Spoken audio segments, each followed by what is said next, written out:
There's a story in each box score. This channel is about those stories. This is Daily Random NFL.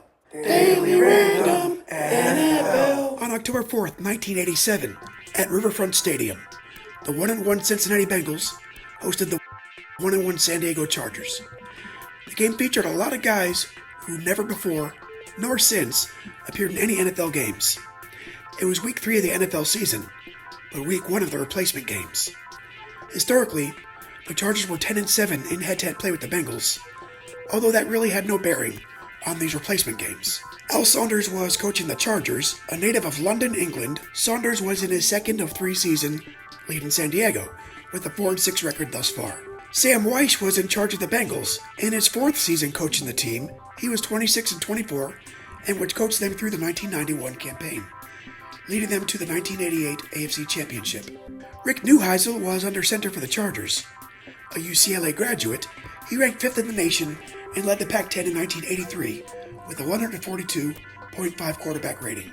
Adrian Breen took snaps for the Bengals in his first NFL appearance, but again, for most players in the game, it was all of their first NFL appearance. The game was played in front of a sparse crowd of under 18,000 people in Cincinnati.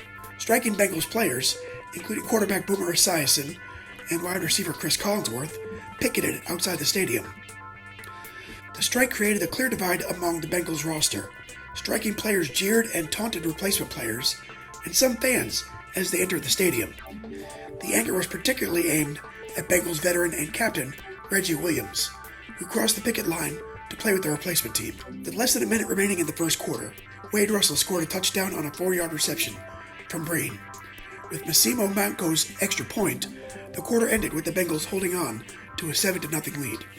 Midway through the second quarter, Bengals linebacker Scott Shute sacked Chargers quarterback Rick Neuheisel for an 18-yard loss in the end zone, scoring a safety and making the score 9-0.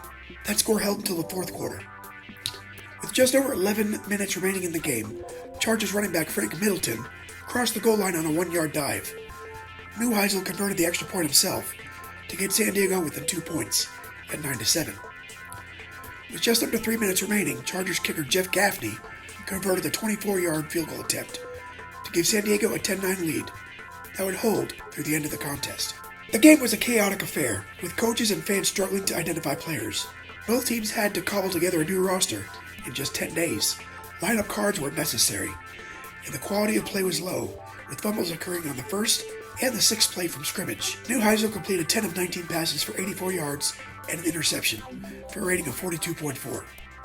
Mike Kelly connected on 7 of 9 for 110 yards and a rating of 117.6. Al Williams led all receivers with a game-high 5 receptions for 73 yards. Middleton led the ground game with 61 yards on 16 carries, with San Diego's only touchdown. Breen completed 3 of 5 passes for 9 yards and a touchdown, and a rating of 104.2 in a very small sample size. No Cincinnati receiver gained more than Greg Meehan's 6 yards on 1 catch. The Bengals' rushing game was paced by Mark Logan, who crossed the picket line to carry the ball 14 times for 95 yards. He was good enough to stick around with a few different teams after the end of the lockout, retiring in 1997 after an 11-season NFL career. For 2 weeks following the 14 replacement games, the NFL presented another 28 to a football-hungry public before the Players' Union and the owners came to an agreement. Regular play resumed for Week 7 through the end of the season. The result of this game and the other replacement games would count towards the team's official records.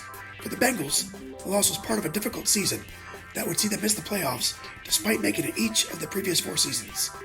They would close the campaign well out of the mix at 4-11. The Chargers went on to be one of only 3 NFL teams to win all 3 of their replacement games, putting them in an unexpectedly strong position once the regular players returned. They continued their hot streak when the team was repopulated with those regulars, jumping out to an 8-1 record. They then lost their final 6 in a row to miss the postseason at 8-7, but that's another video. Thanks for watching. Like and subscribe. Bye.